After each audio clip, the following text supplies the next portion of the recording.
जय हिंद।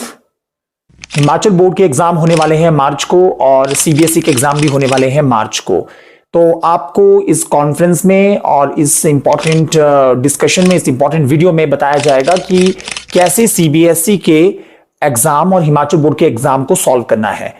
इसमें सबसे पहले जो भी आपका एग्जाम होता है, किसी भी कोई भी एग्जाम है, चाहे वो इंग्लिश का एग्जाम है, केमिस्ट्री का है, फिजिक्स का है, चाहे वो बायो का है, चाहे इकोनॉमिक्स का है, किसी भी सब्जेक्ट का है, सबसे पहले क्वेश्चन को ढंग से पढ़ना चाहिए। जब आपको क्वेश्चन पेपर मिलता है तो उस क्वेश्चन पेपर को सबसे पहले आपको रीड करना चाहिए। पूरी जो जितनी भी उसमें होता है कि सेक्शन ए कितने मार्क्स का है, सेक्शन बी कितने मार्क्स का है, उसमें कितने क्वेश्चन हैं, पूरी जो इंस्ट्रक्शन होती है उसमें वो सारी की सारी पढ़नी चाहिए। फर्स्ट स्टेप ये होना चाहिए, पर उसके लिए मैक्सिमम टाइम भी नहीं लेना होता है, मतलब ठीक ठीक टाइम लेना होता है, फ्यू मिनट्स, और उसमें आप फटाफट देख लीजिए क्या क्या है। और सेकंड इंपॉर्टेंट ये रहता है कि जो भी आप आंसर्स लिखें उससे बिल्कुल टू द पॉइंट लिखें। जैसे अगर आपसे पूछा है कि मान लो एक एग्जाम्पल दे रहा हूं मैं, जैसे वनों के लाभ के बारे में बताएं, है ना, तो उसमें वन यात्रा के बारे में नहीं लिखना है। मतलब कहने की बात यह है कि जो टू द पॉइंट है वही लिखना है, जैसा पूछा गया है वैसे लिखना है। अगर मान लो जैसे फिजिक्स में इलेक्ट्रिक फील्ड का पूछा गया है तो इलेक्ट्रिक फील्ड के बारे में लिखना है, उसमें मैग्नेटिक फील्ड नहीं ऐड कर देनी एक्स्ट्रा।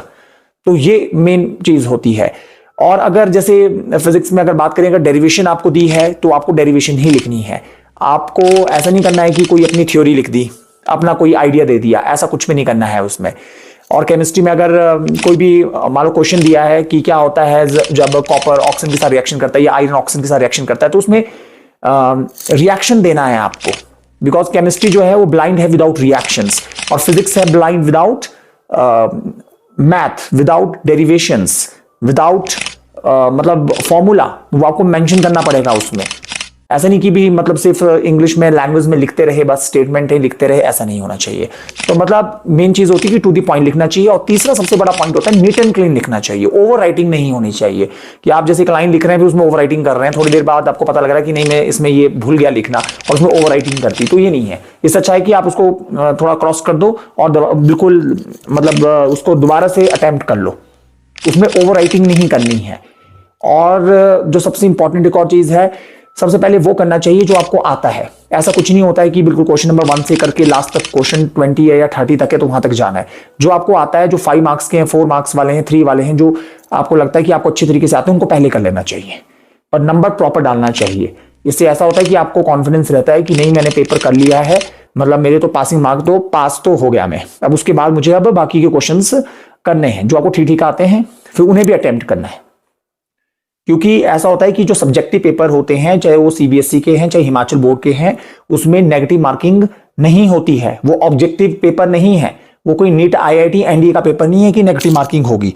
तो उसमें ट्राई करना चाहिए अटेम्प्ट करने का।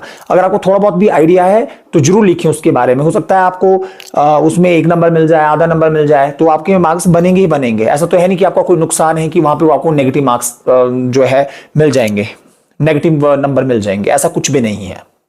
तो मेन ये कॉन्फ्रेंस इसलिए है, आपको बताने के लिए वीडियो इसलिए है कि अटेम्प्ट करें, मैक्सिमम क्वेश्चन हो सके सबको अटेम्प्ट करें, क्योंकि नेगेटिव मार्किंग नहीं होती। ओवर राइटिंग बिल्कुल नहीं करनी है, हैंड राइटिंग बिल्कुल नीट एंड क्लीन होनी चाहिए, और क्वेश्चन पेपर को ढंग से पढ़ें, क्या पूछा है, और टू द पॉइंट लिखें, चाहे कोई भी सब्जेक्ट है।